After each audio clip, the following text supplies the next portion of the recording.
In short, e-commerce means electronic commerce. Basically, anything that you buy online is considered e-commerce. And nowadays, even total beginners can open an e-commerce store with a few days of effort. The advantages of e-commerce as a seller are the fact that you don't need to be physically in the store. You can work from anywhere. You also don't need to pay rent, which means you don't have opening hours because you are open 24/7. The internet is always on. And on top of that, it's super easy to scale your business because you are not restricted by a specific city, state, or even a country. Online, you can sell to anyone, anywhere, at any time.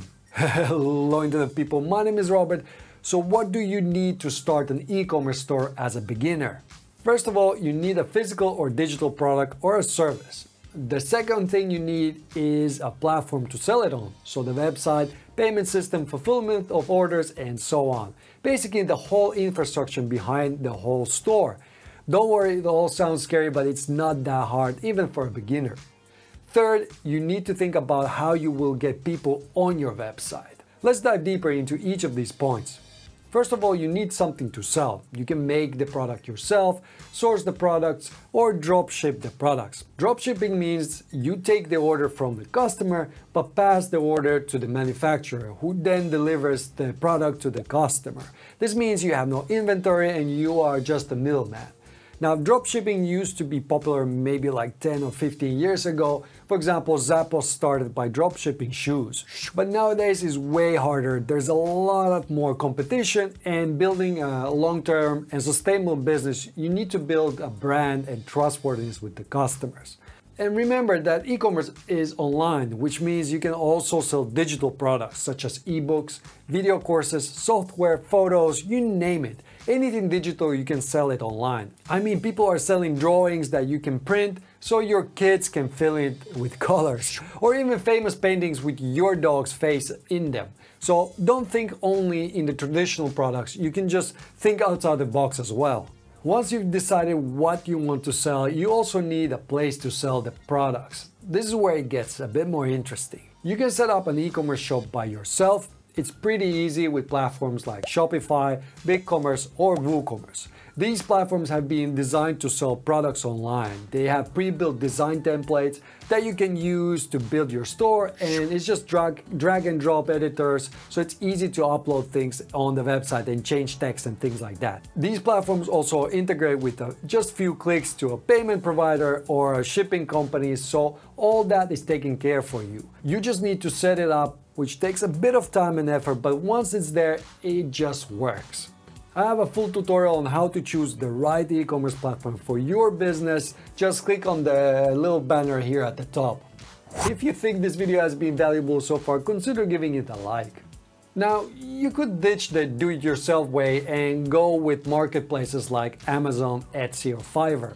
And many more actually. If you have a product, you can sell it on each of these platforms. For example, with Amazon, the advantage is that you can choose to let Amazon do everything. You just send them the products and fill in a few product detail pages on Amazon, and they will do the rest. They will bring the customers, handle the shipping and returns and everything else, but they do take a meaty cut from your profits. So it's not really cheap. Also, you don't get to know your customers. So if one day you get banned from Amazon, that's it. You don't have any information about your customers. On your website, you control your brand and the pricing, and you engage directly with the customers. If you think it's too intimidating or time-consuming to set up your own store and you want it just to get it done by somebody else, you can hire somebody. I'll leave the links to my recommendations in the description, and it's actually quite affordable. Once you build your e-commerce store, you need a way to get people to your website. The fact that it's online doesn't mean people will discover it, right? Luckily, you have a few ways of getting people to your website. The fastest way is to advertise, for example, on Google, Facebook, Instagram, or any other social media. They all allow everybody to advertise to their users, but this costs money, and you need to consider when making your margins if it takes too much of it, and keep an eye on the cost per acquisition. You can easily see this by adding your total ad spend and the revenue from the ads, what the ads brought you. Second, you could set up a social media account as a business for example on Instagram, and start posting engaging or helpful content so people start following you and eventually buy your product. Third, you can bring people through search engines like Google. This is called SEO or SEM, so search engine optimization or search engine marketing. Usually you get ranked on Google by writing articles and publishing them on your website. For example, if you sell beard oils, you could write an article on how to take care of your beard in 5 easy steps. This is totally free way to get traffic on your site, but be aware it takes months, if not years, to start ranking on Google's first page. You need to put the work because competition is really tough. Fourth, consider building an email list from the start. Having someone's email address is so valuable because it's a direct connection to the person. On social media, you don't own the contacts. Facebook can just decide to shut you down. With emails, that's not gonna happen. If you ask any of the bigger web shops, they will tell you that the email brings biggest portion of their revenue. It just takes a bit of time to build up the list, and you need to be consistent by providing value and not just sending sales emails. The fifth way to bring people to your website is through influencers or affiliates.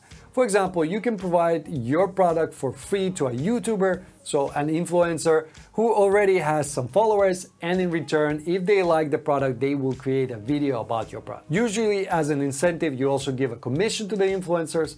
If a person sees the video with your product, then clicks on a unique link that you provided to the influencer and then buys the product from your shop, you pay the influencer a commission, somewhere between 10 or 30% per sale. This is called affiliate marketing, and again, there are plugins that do it for you automatically, for example on Shopify. If you're considering starting your own e-commerce website, then I've made this easy to follow platform comparison video. After watching it, you will know which platform to use.